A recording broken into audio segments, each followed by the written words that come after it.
স্বাগত ডিবিসি নিউজের শুক্র ও শনিবারের আয়োজন প্রযত্নে বাংলাদেশে। আয়োজনে আপনাদের সাথে আজ আমি আছি ইশরাত জাহান উর্মি। রাজনৈতিক দলগুলোর মধ্যে সমঝোতা না হওয়ায় 2024-এ প্রহসন ও ডামি নির্বাচন হয়। তবে এর দায় রাজনৈতিক নেতৃত্ব ও সরকারের। আদালতে জেরার মুখে এসব কথা বলেন সাবেক প্রধান নির্বাচন কমিশনার কাজী হাবিবুল আওয়াল। তিনি বলেন, দলীয় সরকারের অধীনে অনুষ্ঠিত সব নির্বাচনই বিতর্কিত। এদিকে বিএনপি নেতারা বলছেন, শেখ হাসিনার দোসররাই স্বীকার করছে 24-এর নির্বাচন ছিল ডামি। সরকারি দফতরে দলের নাম ভাঙিয়ে কোনো আন্দোলন সমর্থনযোগ্য নয়। এসব বলিয়েই আজকের আলোচনার বিষয় 24-এর ডামি নির্বাচন বৈধতা দানকারীদের কি হবে। আলোচনায় আজ আমাদের সাথে স্টুডিওতে আছেন বিএনপির মানবাধিকার বিষয়ক কমিটি ও মিডিয়া সেলের সদস্য ফারজানা শারমিন এবং আছেন গণ অধিকার পরিষদের সাধারণ সম্পাদক মোহাম্মদ রাশেদ খান। স্বাগত আপনাদের দুজনকেই। ইতিমধ্যেই আসলে আজকেও বিএনপির পক্ষ থেকেও এই বিষয়টি বলা হয়েছে যে ডামি নির্বাচন আসলে তাদের মানে আওয়ামী লীগের যারা দোসর তারাই স্বীকার করছে। এই বিষয়টা আজকে উঠে এসছে। কিন্তু আমার আসলে যে জায়গাটা জানার ইচ্ছা মোহাম্মদ রাশেদ খান এবং ফারজানা শারমিন, যে শুধুমাত্র হাবিবুল আওয়ালের কথা না, অনেকেই তো আসলে এই নির্বাচনের বৈধতা দিয়েছিল সেই সময়। দেশের ভেতরের অনেক অর্গানাইজেশন বলেন বা দেশের ভেতরে যারা আসলে ক্রিয়া বিক্রিয়ায় থাকেন তারা তো বটেই, দেশের বাইরেও অনেকে দিয়েছিলেন। তাদের কি হবে সেই জিনিসটা যদি আমি আগে শুরুতে একটু জানি, এবং সেই সাথে ডামি নির্বাচন যদি একবার স্মরণ করিয়ে দিই। ফারজানা শারমিন, শুরুতে আপনি যদি একটু বলেন। ধন্যবাদ উর্মি আপা আপনাকে এবং ডিবিসির সকল দর্শক শ্রোতাকে। 24-এর ডামি নির্বাচন আসলে এই জায়গাগুলো ইতিহাসের পাতায় লেখা থাকবে কালো অধ্যায় হিসেবে। একটি বাংলাদেশের অগ্রযাত্রাকে নস্যাৎ করে দেওয়ার জন্য শুধু 24 না, 14 থেকে শুরু করে 14, 18, 24 তিনটি যে প্ল্যান্টেড অর্কেস্ট্রেটেড স্টেট অ্যাপারেটাসকে দিয়ে সিস্টেমেটিক্যালি যে ডিস্ট্রাকশন নিয়ে আসা হয়েছে বাংলাদেশের, এগুলো আসলে ইতিহাস কখনো এদেরকে ক্ষমা করবে না। আজকে যখন আমি ওই ক্লিপটা দেখছিলাম নিউজের, হাবিবুল আওয়ালের স্টেটমেন্টটা, যে উনি বলেছেন যে 24-এর নির্বাচন ছিল ডামি নির্বাচন, তখন আমার মনে হয়েছিল যে একজন মানুষ এই কথাটা যদি 24 সালে বলতেন তাহলে হয়তো তার পরিণতি কি হতো, আর আজকে তার পরিণতি কি হয়। কি পাপ কাউকেই ছাড়ে না, এবং যারা এই নির্বাচনে অংশগ্রহণ করেছে, এই নির্বাচনকে বৈধতা দিয়েছে, এই নির্বাচনকে নৈতিকভাবে সাপোর্ট করেছে, তারা প্রত্যেকে আজকে বাংলাদেশের গত 17 বছরের যে নির্যাতন, নিপীড়ন, গুম, খুন, গণতন্ত্রের যে হত্যা, জুলাই অভ্যুত্থান থেকে শুরু করে 5ই আগস্ট থেকে শুরু করে যত হত্যা হয়েছে সবগুলোর জন্য এককভাবে সম্মিলিতভাবে তারা দায়ী। আজকে বাংলাদেশের ধ্বংসের জন্য তারা দায়ী, এবং এদের যদি বিচার প্রক্রিয়ার আওতায় এদেরকে না আনা হয় তাহলে কিন্তু বিশ্ব দেখবে না বা আমরাও বুঝতে পারবো না যে আসলে এই ধরনের ঘটনাগুলোকে যদি আমরা ছেড়ে দেই তাহলে আবার এগুলোর যে আমাদের পুনরুদ্ধার হতে পারে সেই বিষয়গুলো কিন্তু অ্যাড্রেস করা হবে না। আমি একটু যদি মোহাম্মদ রাশেদ খান আপনার কাছে জানতে চাই, এই ধরনের ঘটনাগুলো আসলে ঘটে কেন? যেমন হাবিবুল আওয়াল বলছিলেন কিন্তু কোর্টে, আপনারা শুনেছেন যে সংস্কার না করে এবং এরকম একটা পদ্ধতির মধ্যে যদি নির্বাচন হয় তাহলে সারা জীবনই এরকমই হতে থাকবে বাংলাদেশে। কত বছরের কথা যেন উনি বলেছেন যে এত বছরেও কোনো সুষ্ঠু নির্বাচন সম্ভব না। আমরা যদি আসলে একটু রুট খুঁজি, একটু শেকড় খুঁজি, শুধুমাত্র সমালোচনা না করে, যে আসলে কেন এই ধরনের ঘটনাগুলো ঘটে। এবং বাংলাদেশে বারবার এই নির্বাচন নিয়েই, আমার অন্তত জন্মের পর থেকে আমি দেখি নির্বাচন নিয়ে নানান কিছু, কেউ ক্ষমতা ছাড়তে চায় না, তারপরে এই ধরনের এই ঘটনাগুলো ঘটে। এটার কি কোনো মানে সুরাহা করা যায় কিনা? ধন্যবাদ সবাইকে, গণ অধিকার পরিষদের পক্ষ থেকে শুভেচ্ছা। দেখেন, এই ধরনের ঘটনা ঘটে লোভের কারণে। মানুষ আসলে ক্ষমতার লোভ সামলাতে পারে না। যেটি হাবিবুল আওয়াল নিজেই বলেছেন যে শেখ মুজিব পর্যন্ত দেশ স্বাধীনের নেতৃত্ব দিয়েছেন, তারপরে তিনি নিজেও আসলে 73 ইলেকশনে তিনি লোভ সামলাতে পারেননি। এই কথা শেখ মুজিব নিজে, মানে হাবিবুল আওয়াল নিজেই বলেছেন শেখ মুজিব প্রসঙ্গে। তার মানে তিনি নিজেও আসলে সেই লোভে পড়েছেন। দেখেন, যখন 24-এর ইলেকশনের আগে দলগুলোকে নিবন্ধনের জন্য আবেদনের জন্য আহ্বান জানালো। আমাদের দলের পক্ষ থেকে আমরা কিন্তু ওই সময় প্রধান নির্বাচন কমিশনার তিনি ছিলেন, তার সাথে সাক্ষাৎ করেছি এবং ওই সময় নুরুল হক নূর এবং আমি তার সাথে একান্ত বৈঠক হয়েছে, অনেকগুলো বিষয়ে কথা হয়েছে। তো তিনি বেশ মিষ্টি মিষ্টি কথা বলছিলেন। তো আমি একটা সময় তাকে বললাম যে তাহলে আপনি সুষ্ঠু নির্বাচন করার উদ্যোগ নেন। তিনি এখন যে কথাগুলো বললেন যে রাজনৈতিক ঐক্যমত প্রয়োজন, এই কথা তিনি ওই সময় বলেছিলেন। দেখেন, তিনি বোঝেন, তিনি জানেন, তিনি অনুমান করতে পারেন যে এই সমস্যা, এই সংকট হতে পারে, কিন্তু তিনি আসলে ওই সময় উদ্যোগ নেননি। যেটা আপা বললেন যে আসলে যদি তিনি ওই সময় বলতেন জাতির সামনে, এরকম হয় না, এরকম তো হয় না, বরং জাতির কাছে তিনি হিরো হতেন। তো সেই জায়গায় দেখেন, পাপ আসলে বাপকেও ছাড়ে না। আমরা সরকারকে বারবার বলছিলাম যে এই নির্বাচনের সাথে যারা জড়িত তাদেরকে অবশ্যই গ্রেপ্তার করতে হবে, আইনের মুখোমুখি করতে হবে। এখন আমরা দেখলাম যে আপনার নুরুল হুদাকে গ্রেপ্তার করা হলো, এরপরে যেটি ঘটলো যে ছাত্র জনতা তাকে অপদস্থ করেছে, যেটাকে বলা হচ্ছে যে মব। দেখেন, এই ধরনের মব যদি সৃষ্টি না হতো তাহলে কি আসলেই তাকে গ্রেপ্তার করা হতো?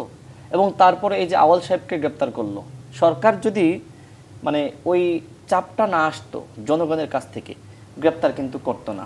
তার মানে এই সরকারের কাছ থেকে আমাদের আসলে যে ধরনের প্রত্যাশা ছিল, আপনারা কি মবকে বৈধতা দিচ্ছেন? না, আমরা মবকে আসলে বৈধতা দিচ্ছি না। কিন্তু আপনাকে বুঝতে হবে, যখন আমরা গণতান্ত্রিক আন্দোলন সংগ্রাম করছিলাম, বিশেষ করে আপনার 23 সাল থেকে 24 সাল, এই সময় মোটামুটি বিদেশিরা ভালো সোচ্চার, জাতিসংঘ থেকে শুরু করে আমেরিকা, ইউরোপ, বিভিন্ন আন্তর্জাতিক কমিউনিটি, তারা সবসময় একটি কথা বলছিল যে আন্দোলনটা হতে হবে শান্তিপূর্ণ। কিন্তু আপনি দেখেন এই জুলাই গণ অভ্যুত্থানে কোনো শান্তিপূর্ণ আন্দোলনের মাধ্যমে বা শান্তিপূর্ণ সমঝোতার মাধ্যমে কি আসলেই আওয়ামী লীগের পতন হয়েছে? যখন এই যে পুলিশ, আমরা যখন ঢাকা বিশ্ববিদ্যালয়ে পড়াশোনা করেছি, আমরা দেখেছি বিশেষ করে এসআইতে এবং এনএসআই গোয়েন্দা সংস্থা, এই জায়গাগুলোতে মূলত ছাত্রলীগের ক্যাডারদেরকে নিয়োগ দেওয়া হতো, বিশেষ করে পুলিশের এসআই পদে। কেন আসলে নিয়োগ দিল? কারণ হাসিনা যখন মনে করছিল যে আমাকে দীর্ঘদিন ক্ষমতায় থাকতে হবে, তখন পুলিশ বা অন্যান্য প্রশাসনকে তার নিজের আয়ত্তে রাখতে হবে এবং ছাত্রলীগ যেমন একটি তার দলীয় সংগঠন, পুলিশকেও দলীয় সংগঠনে পরিণত করতে হবে। তো আপনি বলেন, এই পুলিশকে যদি প্রতিরোধের মাধ্যমে তাকে পিছু হটতে বাধ্য না আমরা করতে পারতাম, তাহলে কি আসলে আওয়ামী লীগের পতন হতো? আওয়ামী লীগ কিন্তু তখনই পরাজয় মেনে নিয়েছে, আমি শেষ করি 10 সেকেন্ডে, দেশ ছেড়ে পালিয়েছে যখন পুলিশ আওয়ামী লীগের পক্ষে আর ফাংশন করতে পারেনি। আমি বলছি না যে তারা করেনি, নৈতিকভাবে তারা করেনি, বিষয়টা এরকম না, বরং তারা বাধ্য হয়ে পিছু হটেছে যখন ছাত্র জনতা, এদেশের জনগণ, তারা রাজপথে ব্যাপকভাবে নেমেছে। মোহাম্মদ রাশেদ খান, আমার কাছে এখনো পরিষ্কার নয় বিপ্লব আর মব এই দুটোর মধ্যে একটা ডিফারেন্স আছে, সেটা আপনি এখনো আমার কাছে অন্তত আপনার উত্তরে, জি আমি আবার আসবো আপনার কাছে। আমি আবারও একটু ফারজানা শারমিন আপনার কাছেও আসলে একই প্রশ্ন রাখতে চাই, যেটি আমি রাশেদ খানের কাছে জানতে চেয়েছি যে কিভাবে আসলে সুরাহা হতে পারে, মানে যা হয়েছে আমরা দেখলাম, কিন্তু এই ইতিহাস নতুন না, আসলে এর আগেও ঘটেছে এবং বরং এবার এই যে তাদেরকে গ্রেফতার করা, এটা একটা নতুন জিনিস আমরা দেখলাম। কিন্তু আমার মনে হয় যে একটা নতুন বাংলাদেশের জন্য তো আসলেই এই পদ্ধতি, এই যে লোভ, এই বিষয়গুলো উৎপাটিত হওয়া দরকার। সেই জায়গা থেকে আপনি আপনার দলের জায়গা থেকে যদি বলেন যে আপনাদের বিভিন্ন কয়েকটা দফাও আছে, হ্যাঁ, সব মিলে আপনার কি মনে হয় আসলে এই ধরনের ঘটনা উৎপাটিত হওয়া, এক কেন্দ্রিক এক সরকারের মাধ্যমে নির্বাচন করা, এইসব বিষয়ের সাথে আসলে আমরা খুব একটা অভ্যস্ত কিনা? আসলেই কি আমাদের সরকার এরকম করতে পারে যে হ্যাঁ আমার অধীনেই হবে কিন্তু সুষ্ঠু নির্বাচন হবে? না, বিষয়টা হচ্ছে কি, রাশিদ যেটা বললেন, লোভ তো একটা বিষয় আছে, যে ক্ষমতায় টিকে থাকার যে একটা আগ্রহ বা স্পৃহা বা জেদ, এটার তো একটা ইম্প্যাক্ট আছে। আরেকটা যেটা আছে যে আমরা যারা রাষ্ট্রটাকে পরিচালনা করার দায়িত্ব নেই বা থাকি, তাদের ভিতরে আমাদের টেন্ডেন্সিটা কি, আমরা কি করতে চাই? আমরা কি রাষ্ট্রের যারা নাগরিক আছে তাদেরকে কি আমরা নাগরিক হিসেবে মর্যাদা দিতে চাই, নাকি তাদেরকে শোষণ করতে চাই? দেশটাকে সাবঅর্ডিনেট হিসেবে ভাবি কিনা? এক্স্যাক্টলি। এখন হাবিবুল আউয়ালদের মতো ইন্টালেকচুয়াল করাপ্ট যারা আছেন, তারা কিন্তু এই দেশটাকে বেশিরভাগ অংশে শেষ করেছেন। আপনি সেক্রেটারিয়েটে বলেন, আপনি জুডিশিয়ারিতে বলেন, আপনি পার্লামেন্টে বলেন, দেখবেন যে অ্যান্টি কারাপশনে বলেন, যে এই কারাপশনের যে লেভেলগুলো, ফিনান্সিয়াল কারাপশনের সাথে সাথে কিন্তু ম্যাক্সিমাম ইম্প্যাক্টে ফেলেছে যারা ইন্টালেকচুয়ালি কারাপ্টেড ছিলেন ওই সময়। এবং এটা যখন একটি রাষ্ট্রে বেড়ে যায়, যখন আমরা মাথায় বসে আছি, আমাদের করাপশনের টেন্ডেন্সিটা অনেক বেশি থাকে, তখন রাষ্ট্রযন্ত্র ভেঙে পড়বে, এটাই হচ্ছে স্বাভাবিক। এখন কথা হচ্ছে যে এটা আসলে কাম্য কিনা কোনো রাষ্ট্রের জন্য, এটা কোনোভাবে একটি গণতান্ত্রিক রাষ্ট্রের জন্য কাম্য না। যখন আপনি যেটা বললেন যে আমরা বারংবার বলেছি যে দলীয় সরকারের অধীনে নির্বাচনটা বাংলাদেশের মতো একটা ডেমোক্রেটিক কান্ট্রি। আমি আপনাকে ফারজানা সামনে একটু মনে করিয়ে দিই, দেখেন আমরা ভারতের অনেক সমালোচনা করি, হ্যাঁ, কিন্তু সেই দেশেও ইলেকশন ম্যানিপুলেশন হয়, কিন্তু সেখানে অন্তত এই প্রতিষ্ঠানটা অনেক স্ট্রং। আমরা সেখান থেকেও মানে এখান থেকেও আমরা এইটুকু শিক্ষা আসলে নিতে পারি। আমি সেটাই বলার চেষ্টা করছি যে আপনি যখন ব্যক্তিকে ধ্বংস করবেন, একটি ব্যক্তি ধ্বংস হয়, আর যখন আপনি প্রতিষ্ঠানকে ধ্বংস করবেন তখন কিন্তু সবই ধ্বংস হয়। রাষ্ট্রের যেই বড় বড় এবং যেই বেসিক প্রতিষ্ঠানগুলো ছিল, এগুলোকে তো তারা ধ্বংস করা হয়েছে যে প্ল্যানিং ওয়েতে, প্রি প্ল্যান্ড ওয়েতে, যে এগুলোর জন্য কখনোই আমার উপরে উঠে যেতে না পারে। একটি রাষ্ট্রকে পরিচালনা করার জন্য যে যন্ত্রগুলো লাগে, যে প্রতিষ্ঠানগুলো লাগে, সেগুলোকে সমুন্নত রাখতে হয় যে হ্যাঁ সরকার বদল হবে, কিন্তু রাষ্ট্রের যে প্রতিষ্ঠানগুলো সেগুলো যেন ইনট্যাক্ট থাকে, যেন তারা পরিচালিত করতে পারে। কিন্তু বিগত 3টি আমলে যে ফ্যাসিজম এবং মাফিয়াতন্ত্র ক্রিয়েট করা হয়েছিল, তাদের উদ্দেশ্য বিধেয় সবই ছিল যে কোনো রাষ্ট্রকে আমি কাজ করতে দিব না, ডিসফাংশনাল করে ফেলবো। কারণ হচ্ছে আমি যা চাই আমি তাই করব, এবং এটা কখনো কোনো গণতান্ত্রিক রাষ্ট্রে এটা হতে পারে না। এবং যিনি করেছেন তিনি তো গণতান্ত্রিক মনা কেউ ছিলেন না। তো এই জায়গা থেকে কিন্তু উত্তরণ ঘটবে জন্যই কিন্তু 5ই আগস্ট ঘটেছে, যেটার সূচনা হয়েছিল বহু আগে। এবং আমরা সবসময় যেটা বলি যে last stroke of the hammer, সেটা কিন্তু হয়েছে জুলাই অভ্যুত্থান এবং 5 আগস্টে এসে। এখন ভবিষ্যতে তাহলে আমরা কি দেখতে চাই বা কি করতে চাই? আমাদের কথা হচ্ছে যে আমরা যারা এই বিগত 17 বছর ধরে, 18 বছর ধরে বাংলাদেশের সাধারণ জনগণ যেভাবে নির্যাতনের শিকার হয়েছে, এই মানুষগুলোকে পরিচালনা করার জন্য কিন্তু আমরা রাজনীতিবিদরা মনে করি যে আমরা বিভিন্ন দল আছে, শুধু আমার দল না, বিভিন্ন দল আছে, তারা মনে করে যেটি গণতান্ত্রিক রাষ্ট্রে বহুমত থাকলে একটা গণতান্ত্রিক চর্চা হবে, জনগণের কথা আমরা বলতে পারবো, প্রতিনিধিত্বমূলক একটা রাষ্ট্র গঠন হবে। সেই জায়গাটাকে ক্রিয়েট করার জন্য কিন্তু বিগত 17 বছর ধরে বিএনপি লাগাতারভাবে গলা ফাটিয়ে চিৎকার করেছে। বিএনপির নেতাকর্মী খুন হয়েছে, গুম হয়েছে, খুন হয়েছে, পথযাত্রাতে গিয়ে গুলি করে হত্যা করা হয়েছে, শান্তিপূর্ণ পদমিছিলে গিয়ে গুলি করে হত্যা করা হয়েছে। সেগুলো কিন্তু এই গণতান্ত্রিক পুনরুদ্ধারের জন্য হয়েছে। আমাদের যে দফাগুলো আছে, সেই দফাগুলোতে কিন্তু আমরা সবসময় বলি যে আবার যেন কোনো ফ্যাসিজম ক্রিয়েট হতে না পারে, সেই জায়গা থেকে কিন্তু রাষ্ট্রটাকে পরিচালনা করতে এবং প্রতিষ্ঠানগুলোকে কিন্তু আবার রিভাইভ করাতে। প্রতিষ্ঠান ধ্বংস হয়ে গেছে এগুলোকে, এবং এটা শুধুমাত্র স্ট্রাকচারালি করতে হবে না, আমাদের মনোজগতে, মনস্তাত্ত্বিক জগতে কিন্তু পরিবর্তনটা আনতে হবে। আমি রাশেদ খান আপনার কাছেও একই প্রশ্ন রাখবো যে আপনার কি মনে হয় এখন সেই আমাদের মনের মতো করে সবার, মানে এমন নয় যে কোনো বিশেষ কোনো দল, সব দলের মনের মতো করে কি আসলে প্রতিষ্ঠানগুলো গড়ে উঠছে, রিকনস্ট্রাকশন কি হচ্ছে বলে আপনি মনে করেন কিনা? দেখেন, আমরা যে এখন সংস্কারের আলাপ তুলছি, এটা কিন্তু শুধুমাত্র জুলাই গণ অভ্যুত্থানের পরে না। আমরা যখন আমাদের দল গণ অধিকার পরিষদ 21 সালে গঠন করি, তখনই কিন্তু আমরা বলেছি যে আসলে এই সংবিধানের মাধ্যমে দেশের কোনো পরিবর্তন হবে না। এছাড়া যখন আমরা জাতীয় পর্যায়ে রাজনীতিতে যুক্ত হয়েছি, তখন আমরা বলেছি যে 2018 সালে আমরা কোটা সংস্কার আন্দোলন করেছি, বাট আমরা এই তরুণরা, আমাদের কাছে এখন উপলব্ধিবোধের জায়গাটা তৈরি হয়েছে যে রাষ্ট্র সংস্কার প্রয়োজন, এবং রাষ্ট্র সংস্কারের লক্ষ্যেই মূলত রাজনীতিতে আমাদের যাত্রা।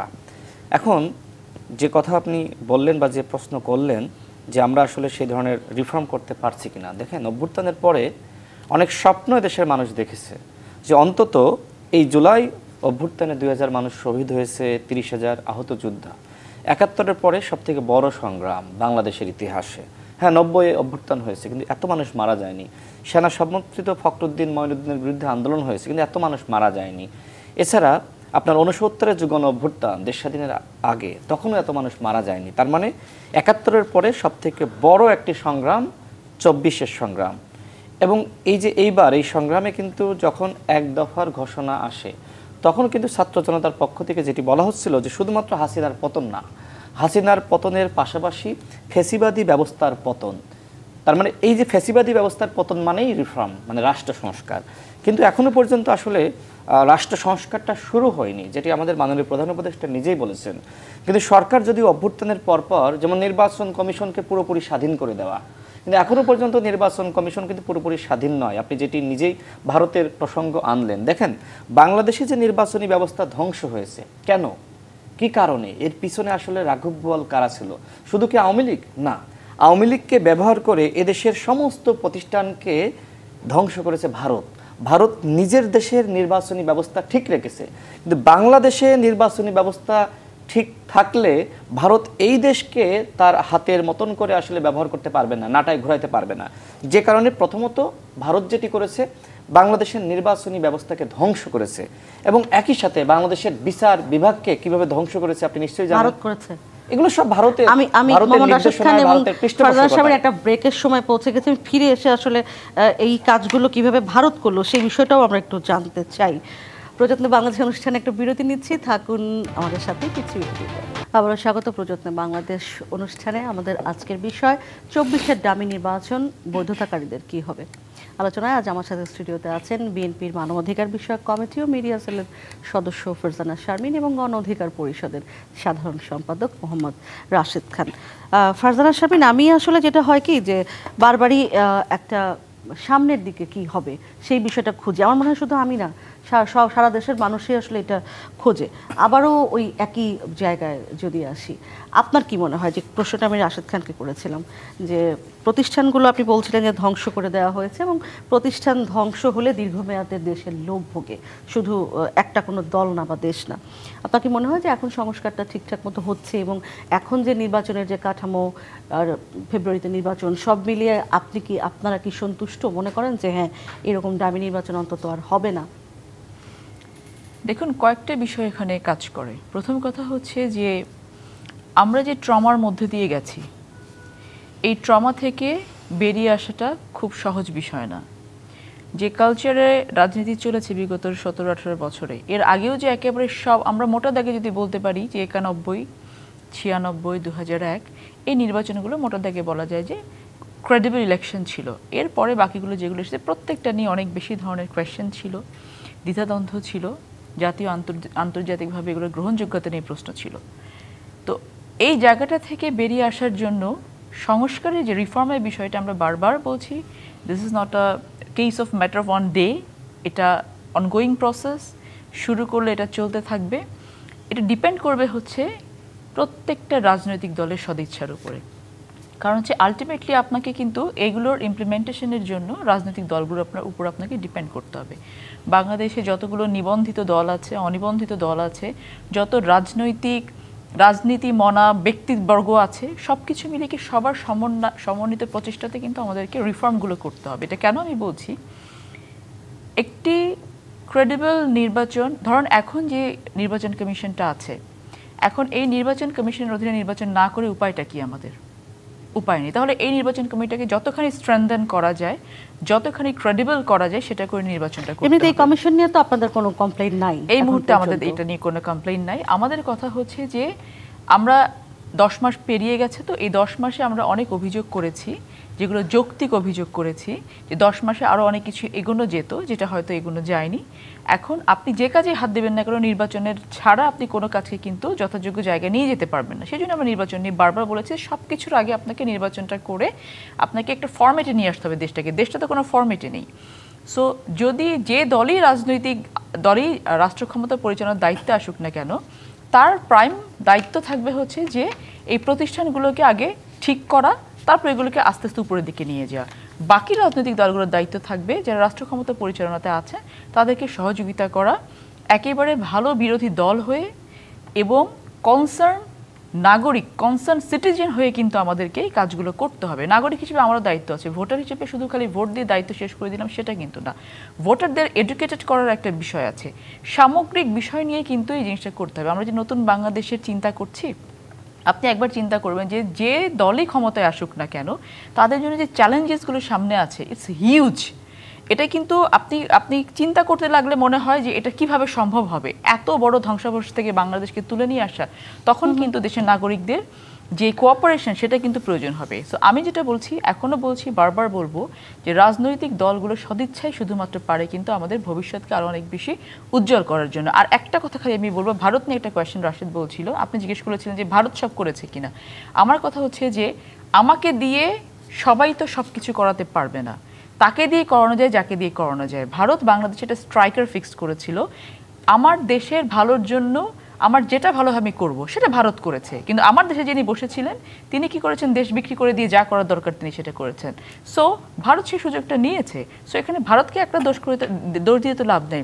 নির্বাচনের সময় তাদের যে ইন্টারফারেন্সটা ছিল, তাদের যে ন্যাকেটটা, যে তারা যেভাবে একটা দলকে পার্শিয়ালি তারা সাপোর্ট করেছিল, এগুলো তো সবাই জানে, সবাই দেখেছে। কিন্তু সেটা সুযোগটা কিন্তু পেয়েছে আমাদের কারণে, আমরা সেই সুযোগটা আমি সেই জায়গাটা একটু রাশেদ খান আপনার কাছে জানতে চাই। দেখেন ইউরোপীয় ইউনিয়ন দীর্ঘদিন ইসিকে দুঃখিত নির্বাচন কমিশনকে নানান রকমের টেকনিক্যাল সাপোর্ট দিয়েছে, ট্রেনিং দিয়েছে, তারা অর্থ দিয়েছে কিভাবে আসলে ভালো নির্বাচন, সুষ্ঠু নির্বাচন করা যায়। নির্বাচনের পরে তো আমি দেখলাম যে শুধু ভারত কেন, মোটামুটি ধীরে ধীরে সব দেশই একটা সময় প্রধানমন্ত্রী হিসেবে তাকে, শেখ হাসিনাকে বার্তা দিলেন, মেনে নিলেন নির্বাচন, মেনেই নিলেন। তো সেখানে কি বলবো, মানে বিষয়টা কি এরকম যে আসলে দেশি বিদেশি যারা ছিলেন সবাই এক রকমের অভ্যাসের মধ্যে চলে এসেছিলেন যে শেখ হাসিনাই এই দেশে চিরদিন থাকবেন, বিষয়টা কি এরকম? শুধুমাত্র আসলে এখানে কোনো একটা বিশেষ মানে নির্দিষ্ট কোনো একটা দেশকে দোষারোপ করার যৌক্তিকতা কতটুকু? দেখেন, আমি কিন্তু আগেই বলেছি যে মানুষ যেটা মনে করা শুরু করেছিল যে হাসিনা যতদিন বেঁচে থাকবে হয়তো তার আর পতন হবে না, এবং যারা এই যে বৃদ্ধ আমলারা পরবর্তীতে যারা নির্বাচন কমিশনার হয়েছে তারা ভাবছিলেন যে আমরা যতদিন বেঁচে থাকব হয়তো হাসিনার পতন হবে না। যদি তারা মনে করতেন যে হাসিনার পতন হবে, তাহলে আসলে হাবিবুল আওয়াল যিনি আসলে যখন কর্মজীবনে ছিলেন, আমি শুনেছি যে তিনি ওই সময় বেশ সততার সহিতই কাজ করেছেন। এছাড়া অন্যান্য যারা দেখেন তারা মানে তাদের কর্মজীবনে বিতর্ক অনেকের কম আছে, তারপরে ওই যে একটা লোভ বা একটা অভ্যাসে পরিণত হয়েছিল যে আসলে হাসিনার পতন হবে না। ঠিক এইটা যেমন, ঠিক একইভাবে আমাদের আমেরিকা, ইউরোপ বা আন্তর্জাতিক কমিউনিটি তারাও এক ধরনের অভ্যস্ত হয়ে গিয়েছিল যে ঠিক আছে, হাসিনাকে তো আসলে বাংলাদেশের জনগণ ফেলাইতে পারতেছে না, সুতরাং আমাদের তো ব্যবসা বাণিজ্য করতে হবে, কূটনৈতিক সম্পর্ক রাখতে হবে, তো রাখি না, হাসিনাকে তো আর অন্যান্যরা ফেলাইতে পারতেছে না। তো এটা একটা মনস্তাত্ত্বিক ব্যাপার ছিল। দ্বিতীয়ত ভারতের যে কথা বললেন, দেখেন আমরা আসলে রাজনীতি করি, তো যেমন গোয়েন্দা সংস্থা অনেক সময় তাদের কাছে তথ্য থাকে না, অনেক সময় রাজনীতিবিদদেরকে ফোন দিয়ে অনেক তথ্য জানার চেষ্টা করে যে ভাই এটা কি হতে যাচ্ছে, এখানে কি।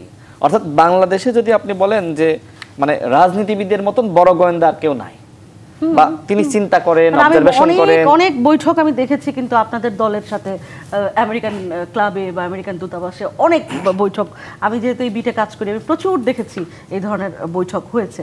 ফলে নিশ্চয়ই তারাও তো নিশ্চয়ই কিছু না কিছু জানতে চাইতো রাজনৈতিক নেতাদের কাছ থেকে। জি, তা আপনি ঠিক বলেছেন যে হ্যাঁ, এই কূটনীতিকদের সাথে অনেক বৈঠক হয় যেটা আসলে মিডিয়াতে আসে না।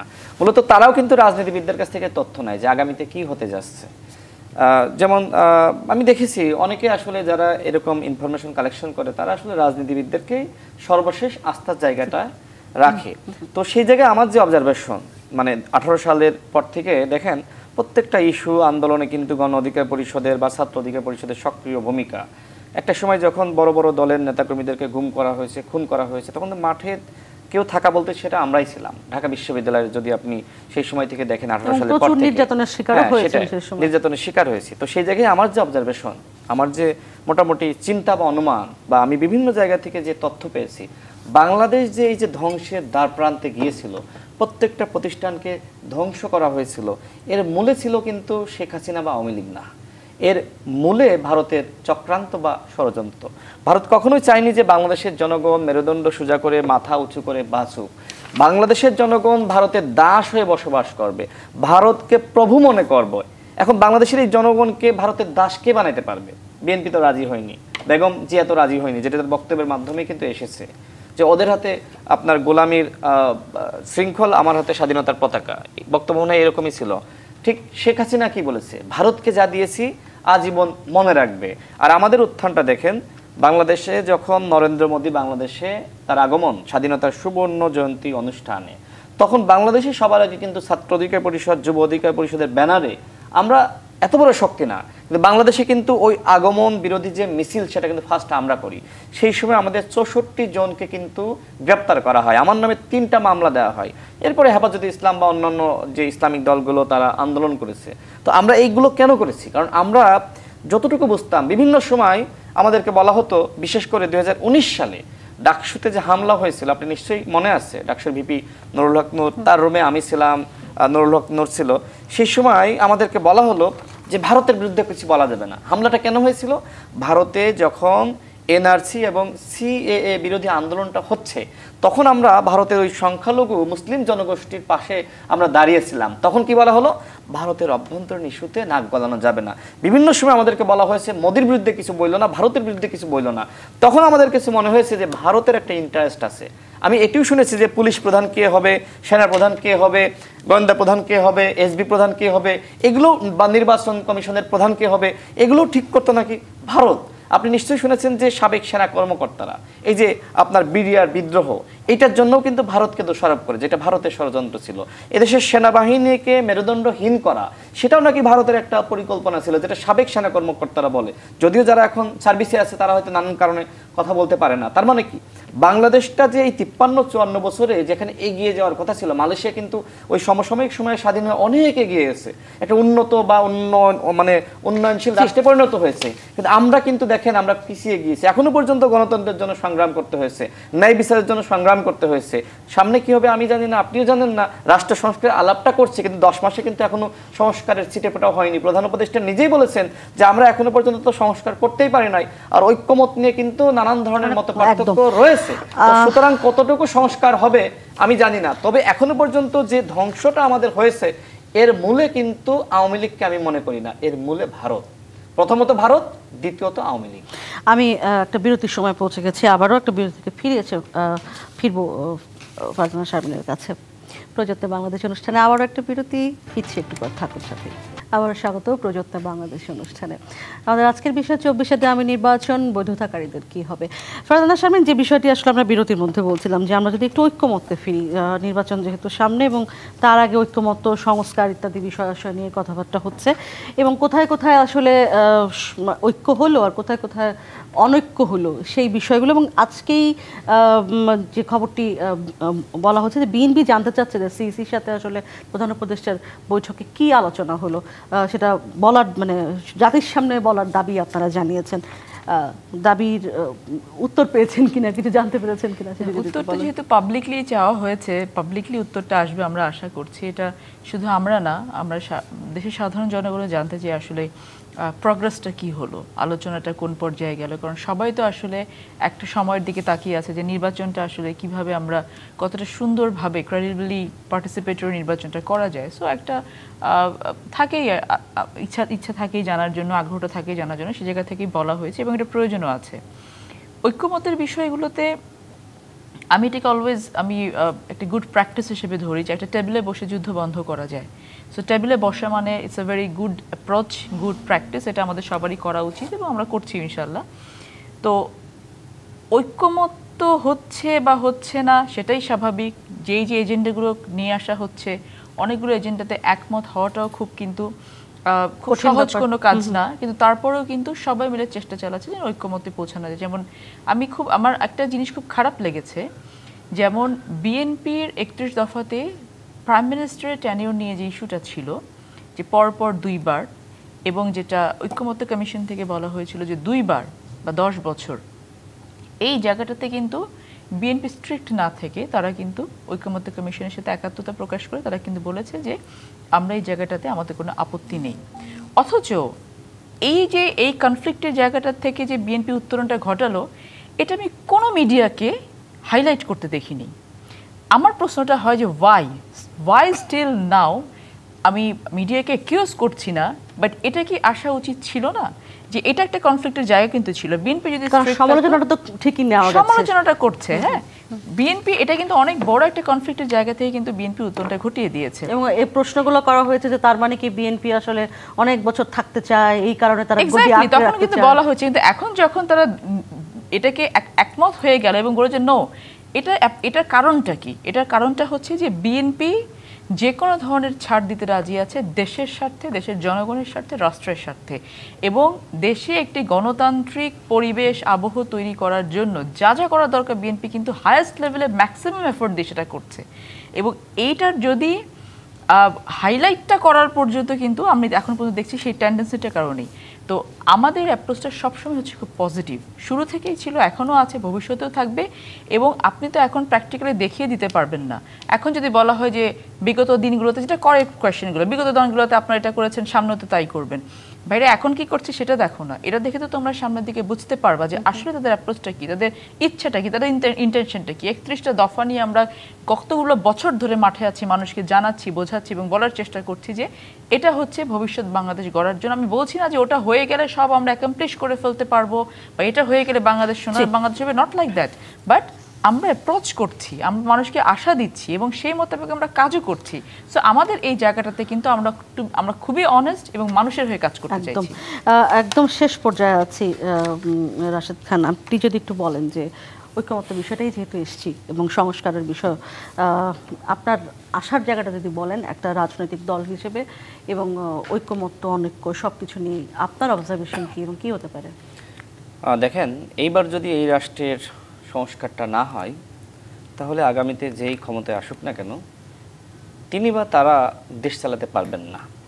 হাসিনা যেভাবে প্রত্যেকটা প্রতিষ্ঠানকে ধ্বংস করেছে, ওই প্রতিষ্ঠানের যদি আপনি মেরামত না করেন বা সংস্কার না করেন, ওই অবস্থায় রেখে কি আসলে আপনি দেশ চালাতে পারবেন? তার মানে সংস্কার খুবই গুরুত্বপূর্ণ, সংস্কার দরকার। এবং এই সংস্কারে বাংলাদেশের প্রত্যেকটা দল এখনও পর্যন্ত আমার কাছে মনে হচ্ছে যে তারা পজিটিভ, একমত। বিএনপির সাথে আমরা 22 সাল থেকে যুগপৎ আন্দোলন করেছি, ওই সময় মূলত 31 দফা তৈরি, সবাই মিলে যে আসলে রাষ্ট্র সংস্কারে আমাদের করণীয় কি বা কি কি সংস্কার করা দরকার। বিএনপি যদিও ওইটাকে তারা নিজেদের দলগতভাবেই প্রচার করছে, কিন্তু ওইটা মূলত সম্মিলিতভাবেই তৈরি করা।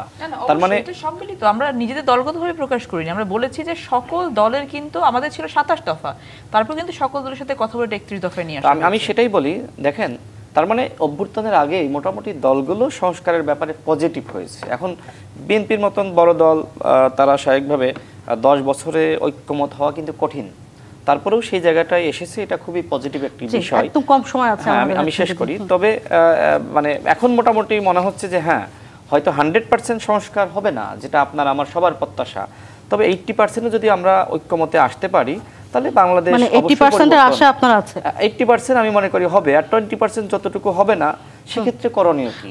সেক্ষেত্রে দলগুলোকে জনগণের কাছে যেতে হবে। যেমন আমি গণ অধিকার পরিষদের পক্ষ থেকে আমরা বলতে পারি যে আমাদেরকে ক্ষমতায় বসালে আমরা এই সংস্কারগুলো করব। এনসিপি বলেন, ইসলামী অন্যান্য দল বলেন, অর্থাৎ সংস্কারটা সবাই যেহেতু উপলব্ধি করছে আর ঐক্যমত কমিশনেরও তারা রয়েছে, আমার মনে হয় এই সংস্কার মোটামুটি 80% হলে হবে। রাশেদ খান, 80% এর বিষয়টা আরেকটু যদি আমি সময় পেতাম আরেকটু শুনতাম আপনার কাছে, কিন্তু একদমই সময় নেই। ধন্যবাদ ফারজানা শারমিন, ধন্যবাদ মোহাম্মদ রাশেদ খান, দুজনকেই সময় দেওয়ার জন্য। শেষ করছি প্রযত্ন বাংলাদেশের আজকের আয়োজন। থাকুন টিভিসি নিউজের সঙ্গে।